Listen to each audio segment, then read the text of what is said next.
Right. Yeah, you bring video for the one. Huh? Oh, mashallah.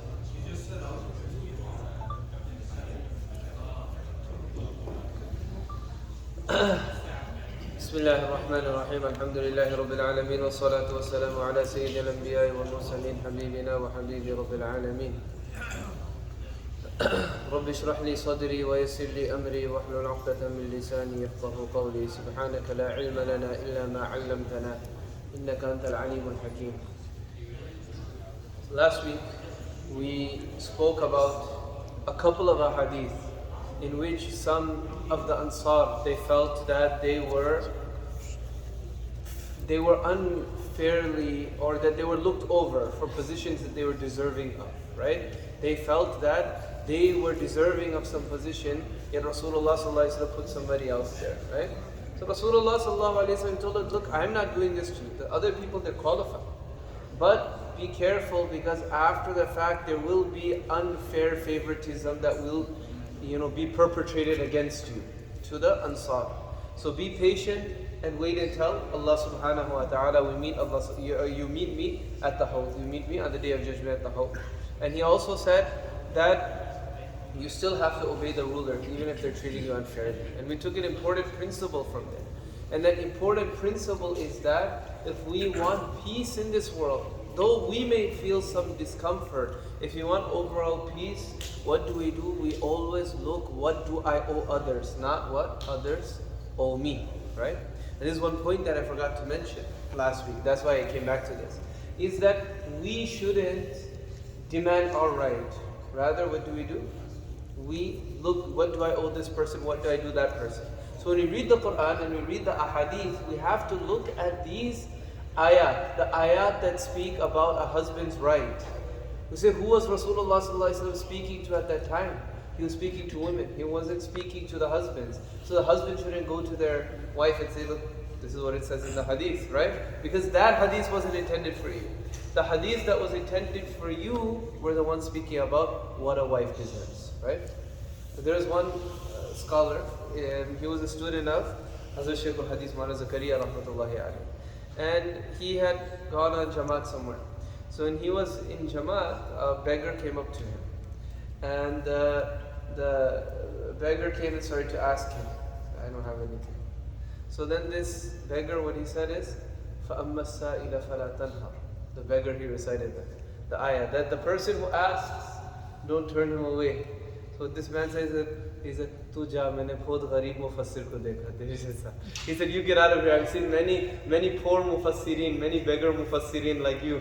Why? Because the ayah is not meant for you, right? That ayah is meant for him. He said, I don't have anything to give. The ayah is not meant for the beggar. So again, when we read the Quran, we read the hadith, look at what is being demanded of me, not what I'm supposed to get.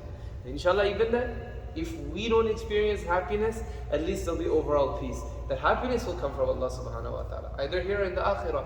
Because if we're unhappy, then we have an opportunity to be patient, right? Now we come to the next hadith. Did anybody do the homework? I said that there was one sahabi. The last week the narrator of the hadith was Usayd bin Hudayr, right? And who was his friend? This sahabi, you see many ahadiths with them together. Like for example, one time they're walking together in the dark, the hadith is in Abu Dawud, and a light came from their, like a light illuminated for them. And then when they separated, each of them went with the light home. This hadith in Abu Dawud. Anybody know? He said Usayd bin Hudayr. So, and Usayd means little lion. If you want to name your child, if you have a child, Usayd. So who is his friend? Anyone? Nobody looked it up?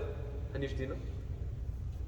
This one is, it's Ubad bin Bishr radiyallahu anhu. I also didn't remember. Alhamdulillah, Allah put it in my mind right now. This, mashallah, my brother also, he finished his alim course too. So he's someone you could ask for questions and stuff, inshallah. So now, anyways, coming up now to the next hadith. وعن أبي إبراهيم عبد الله بن أبي أوفى رضي الله عنهما. So Abi Ibrahim Abdullah bin Abi Awfa radiyallahu ta'ala anhu. His actual name was Alqama bin Khalid bin Haris. Okay? And he was a Sahabi أن رسول الله صلى الله عليه وسلم في بعض أيام. Actually, one interesting thing about this Abdullah bin Abi Awfa, he had a son. And actually, this is the one Sahabi Rasulullah sallallahu alaihi wasallam, he made specific dua for. He said, "Oh Allah, bless Ibn Abi Awfa and his family." Right? He made special dua for them. So his son's name was Zurara bin Abi Awfa, rahmatullahi alayhi. He was a tabi'i, and he was the imam. Was it in Kufa or was in Basra? He was the imam in one of these cities, and he was known to never smile. So this Sahabi, his son, Zurara bin Abi Awfa, he never smiled. People say, "Why aren't you smiling?" He's always crying. He said, "I'll smile when I die." That's it. He said, "I'll smile when I die." So one day he was leading Fajr Salah in the Jami' Masjid there, and he was leading from Surah Muddassir. So he started Surah Muddassir, talking about Qiyamah. يا أيها المدثر قم فأنذر وربك فكبر وثيابك فطهر والرجز فاهجر. Then the ayahs is talking about preaching. Then Allah subhanahu wa ta'ala says, فَإِذَا نُقِرَ فِي النَّاقُورِ. And when the trumpet is blown, this Zurara, he fell down, he fainted, and he passed away in Salah. Right? This is the khashya he had of Allah. So these ayat, we just hear them, right? We read them 100 times, but then when they listen to it, it meant something to them. So when they were doing his ghusl, he was smiling. That they saw his face smiling at that big smile. That reminds me, in Basra also, there were two other scholars. One famous scholar we heard, Hassan Basri. You know the name, right? Hassan Basri. The other one was Dhahak, rahmatullahi alayhi. Dhahak means one who laughs a lot. And the reason he had this name Dhahak is when he was born, for some reason he had the back teeth. There's some teeth, they're called dawahik in the Arabic language, because when you smile, typically they're seen. So those teeth, they weren't like human teeth, like adult teeth, but they had begun to form. They were coming out somehow. So they named him Dhahak, because he was born, he was smiling, they saw his teeth. And throughout his life, he was a funny person. He's a great scholar too. So Hassan Basri, people used to sit in his gathering, and whenever they would sit with Hassan Basri, everybody would cry, they would leave crying. Dhahak, he would give lessons too, but the way that he would do it, he would make points, but he would make everybody laugh. So when the people were leaving, they'd always be leaving and laughing from Dhahak's majalis. The people from Hassan Basri's side, they didn't understand why Dhahak students always laughing. Dhahak students, they didn't understand why Hassan Basri students always like this. So Dhahak, he said one day in class, he said, "Look, I make you laugh now, I'll make you laugh even after I die." He said, "How will this happen?" So he died. They're doing his ghusl, and apparently, at some point, after a body dies, after a certain amount of time, the muscles, they tense up, right? So after they had him down and they were washing his body, all of a sudden, his muscles, they tense, so his legs, they kicked up. So then they tried to push his legs down and he sat up, and they all started laughing. And they said, the Shaykh, he said the truth, that even after he died, he made us laugh. So anyway, coming back, so Abdullah bin Abi Awfa, radiyallahu anhu, anna Rasulullah sallallahu alayhi wa sallam fi ba'di ayyamihi allati laqiya fiha al-adu. He says that in one of the days in which Rasulullah sallallahu alayhi wa sallam met an enemy, this is probably referring to the battle of Ahzab, right? The battle of Khandaq, the battle of the trenches, meaning they didn't actually fight. Okay, and I'll say why, because the dua is coming and that indicates that perhaps it was at that time.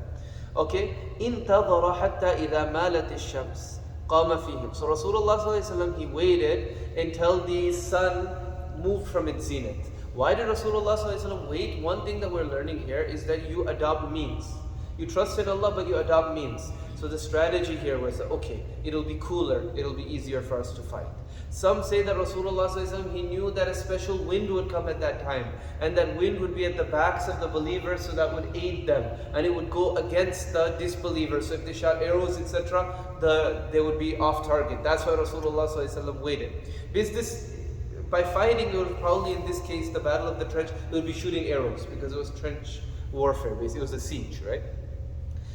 قام فيهم فقال. So at this point, before, now Rasulullah says, wait, say, okay, now we're going to at least go and fight, or at least face the enemy. Rasulullah says, stood up and he gave some advice to the Sahaba. He said, يا أيها الناس لا تتمنوا لقاء العدو. O people, do not wish to meet the enemy. SubhanAllah, this is very profound, right? Rasulullah is saying, don't wish to meet the enemy. Sometimes we think, we say that, if I was with Rasulullah sallallahu alaihi wasallam, how do we know? Abu Jahl was with Rasulullah sallallahu alaihi wasallam. Abu Lahab was with Rasulullah sallallahu alayhi wa sallam. Allah subhanahu wa ta'ala kept us where it's best for us. Because alhamdulillah we have iman right now, right?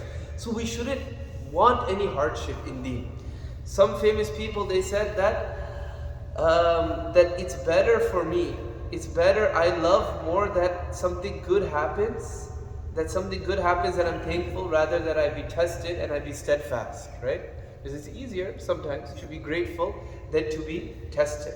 Other scholars say the reason that Rasulullah ﷺ said this is that when you think that you want to meet an enemy, when you hope to meet the enemy, you're putting faith on yourself. What happens if you lose? What happens if in the heat of the battle you turn around and you run, right? We learn a great lesson from this, okay? We're not fighting any physical enemies right now, right? But one thing that we may be fighting, it's our nafs. All of us fight our nafs. Along with that, sometimes there's pressure. Whether that pressure be from society, whether that pressure be from family, whether that pressure be from co-workers, to sometimes do the wrong thing, right? Unfortunately, even Muslims sometimes pressure us to do the wrong thing. So now, in those cases, okay, fine, we have to stand up for what's true, but we shouldn't look to pick a fight with anybody, right? We shouldn't try to put hardship on ourselves. But if hardship comes on us in the course of following the deen and following the sunnah of Rasulullah sallallahu alaihi wasallam, then we should look at it as an honor. For a person to make things harder on themselves for no reason, this is called bilkufi, right? Rasulullah sallallahu alaihi wasallam, when there were two options, he would choose the easier option, right? But when a difficulty came upon him, Rasulullah sallallahu alaihi wasallam wouldn't complain. He would deal with it in the best of manners, and that's what we have to do. So don't hope for hardship, but if it comes, look at it as an opportunity from Allah subhanahu wa ta'ala. وَأَسْأَلُ اللَّهَ الْعَافِيَةَ وَأَسْأَلُ اللَّهَ الْعَافِيَةَ. And the next thing is ask Allah for afiyah. What is afiyah? Afiyah is all types of afflictions being removed from your physical and your spiritual, your inner and your outer. Once somebody asked Rasulullah sallallahu alaihi wasallam, what is the best thing that you could have in the dunya? Rasulullah sallallahu alaihi wasallam said, afiyah, right? Internal, external purification. Then Rasulullah sallallahu alaihi wasallam said, now what happens if you do have to fight? فَإِذَا لَقِيتُمُوهُمْ فَاصْبِرُوا. If you do have to fight, then be patient, then be steadfast, then don't run away. وَاعْلَمُوا أَنَّ الْجَنَّةَ تَحْتَ ظِلَالِ السُّيُوفِ. Know that Jannah is beneath the shade of the swords. Meaning Jannah is earned through difficulties. The few times, look, our life is generally, it's good, right? Things are good. We don't notice it's good because the default is good. Then something bad happens and everything is going wrong. At those times, if we compose ourselves and show patience and steadfastness, there's our Jannah right there, right? There's our Jannah right there. So Rasulullah sallallahu alaihi wasallam says that Jannah is beneath the shade of swords. And look, subhanAllah, look at the beauty of Rasulullah sallallahu alaihi wasallam's words. A sword is something that when it's above you, it should be something that should terrify you, that will give blood. Rather, Rasulullah sallallahu alaihi wasallam, he connects it with shade and says your Jannah is there. ثم قال النبي صلى الله عليه وسلم. Then Nabi sallallahu alaihi wasallam, he made a dua. Allahumma munzil al-kitab. Oh Allah, you are the one who brings down the book, right? You're the one who revealed the book. وَمُجْرِيَ السَّحَابِ. This is why perhaps it's about the Battle of Khandaq. And the one who causes the clouds to move, right? With what? With the wind. وَهَازِمَ الْأَحْزَابِ. And the one who defeats the confederation, the armies, right? And how was this Ahzab? How were they all defeated? Allah subhanahu wa ta'ala sent torrential winds upon them. And this wind threw all of their things left and right and messed up their camp, and because of that they ran away. وَهَازِمَ الْأَحْزَابِ. And the defeater of the armies, إِهْزِمْهُمْ وَانْصُرْنَا عَلَيْهِمْ.